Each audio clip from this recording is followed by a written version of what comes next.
premier but. Et autre vedette ou joueur à surveiller, c'est Mehdi Ben Brahim qui, lui, revient. Il n'était pas là le premier match parce qu'il était avec la sélection U17. Il s'est qualifié pour la prochaine Coupe du Monde. Ils sont deux. Il y a lui et Marco Lionel qui étaient absents le premier match, mais qu'on devrait pas. Du monde. À nouveau, passe pour Ben Ibrahim.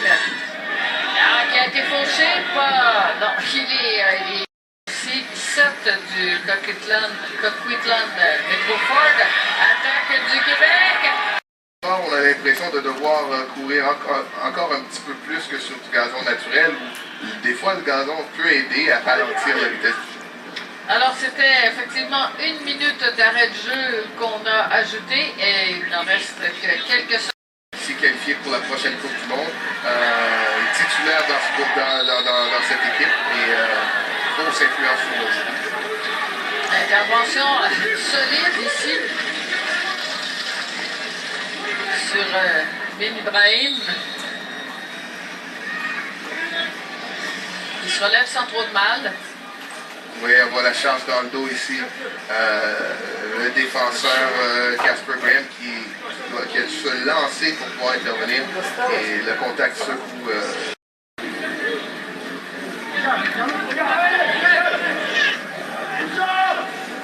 Ben Ibrahim qui a été certainement l'attaquant le plus dangereux du Québec en première mi-temps. Et là, le fait de le repositionner en plus axial, est-ce que ça risque de l'avantager? Attention à cette poussée-là de North avec un tir qui va aller au-dessus du filet et qui n'était pas tout à fait cadré. Garçon pour dégager le ballon. Pour Ben Ibrahim, ben, on l'obligeait encore une fois à une longue course. La passe de Raphaël de Chantal-Dumont un petit peu trop longue ici.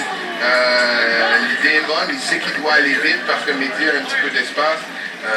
Ça passe pied gauche n'est pas son meilleur pied, quoi qu'il l'utilise quand même assez bien. Marc-Antoine réagit très bien en se couchant et en gardant le ballon dans ses mains.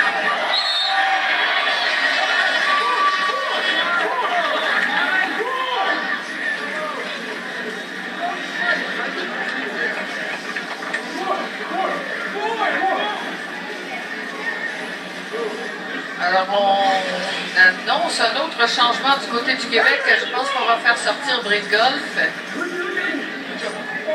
Oui, Tarek Agdin.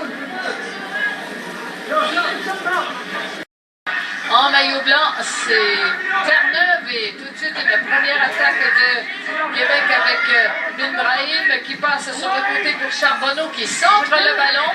Et c'est Valdigo.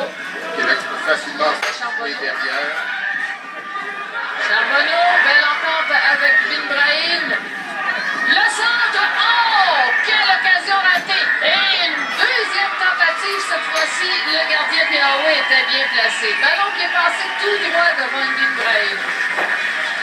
Et le centre de Charbonneau au sol, un petit peu derrière, du fait trop devant pour Ibrahim et c'est Charles Joly qui est deuxième.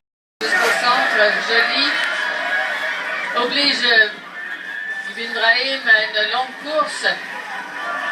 Très énergique et tout de même réussi à passer. Et là, ben, on a fini par mettre la main et l'accrocher et on sera averti à tout le moins verbalement cette fois-ci. Montrer du Brahim ici, on voit le tir par le main. Encore une fois, le bras. Rabattre le ballon. Le 1-2. On centre maintenant. Interception de Dominguez. Ben Brahim. Dans l'ouverture maintenant pour Dominguez. Ben Brahim qui était bien dégagé. On va aller sur le côté. Et de volée a voulu redresser en direction du but. C'était pas facile. Non, la passe de Raphaël est parfaite. On le voit ici. Une ouverture difficile pour Mehdi de bien se placer. Peut-être c'est aussi le genre d'équipe qui, quand le score reste à 0, sont capables d'être accrocheurs et même de poser des problèmes. S'accroche, bien joué par Dufek. Oh, superbe! Mais un peu long pour Dufek qui doit se replacer. Le centre. On est plusieurs au point de réception du ballon et là on s'est mis un peu. Il y avait Joly, il y avait Bin Brahim, mais aussi 3 défenseurs. Oui, Mehdi qui a réussi à toucher le ballon de la tête, mais sur l'action, le ballon pour donner à Samuel est un petit peu trop excentré et lui est gaucher. Donc doit revenir sur son pied gauche. Le centre est quand même pas mal avec les joueurs. En fait, ce dernier but encaissé en fin de mi-temps, ça a été certainement un dur coup. Oui, je pense qu'ils ont pris un coup derrière la tête avec les deux buts en 2-3 minutes. Possession de balle et Sylvain Vigo, lorsqu'il a reçu le ballon, on était déjà revenu en défense sur lui. Oui, je pense qu'il s'y attendait pas aussi. Yannick Charbonneau avait quand même trouvé un peu d'espace, pu continuer sa course, donc généralement Sylvain Vigo n'a pas suivi l'action. Et Ibrahim avec une belle touche de balle, mais là on a fauché.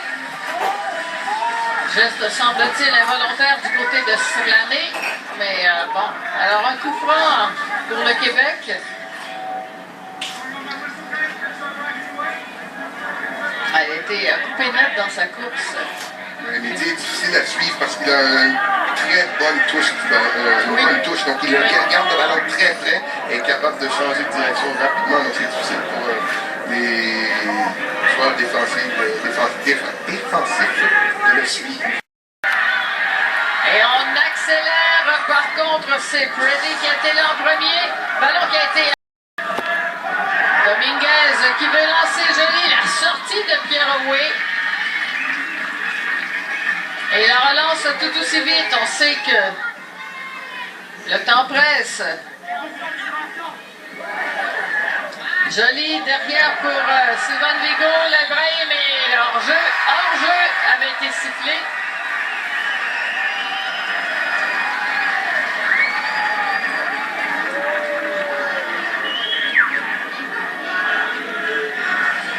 Alors on va revoir ici. Non. Et là, c'est plus facile à voir parce que le terrain est ligné d'un bout à l'autre. On a le bénéfice de la reprise, mais je pense que l'arbitre, au départ, l'arbitre assistant, son regard est sur. Sylvain Vigo, la passe sur le côté pour Bin Brahim.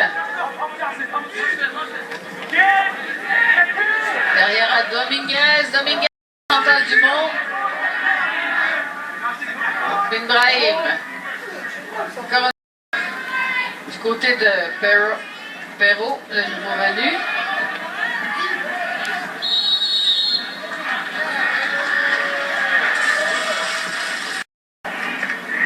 Choisit la solution la plus difficile, mais finalement Bin Brahim qui peut prendre le ballon, le passe. Choisit la solution la plus difficile, mais finalement Bin Brahim qui peut prendre le ballon, le passe du côté de... Changement aussi qui a été fait du côté du Québec. Trottier qui est entré avec Trottier. Trottier toujours le ballon. Ouvre sur Bin Ibrahim. Ibrahim là, qui n'a pas perdu d'énergie, hein, toujours prêt à se porter à l'attaque. Il travaille très fort, Mehdi. Il a beaucoup de volume, il est capable de bouger beaucoup.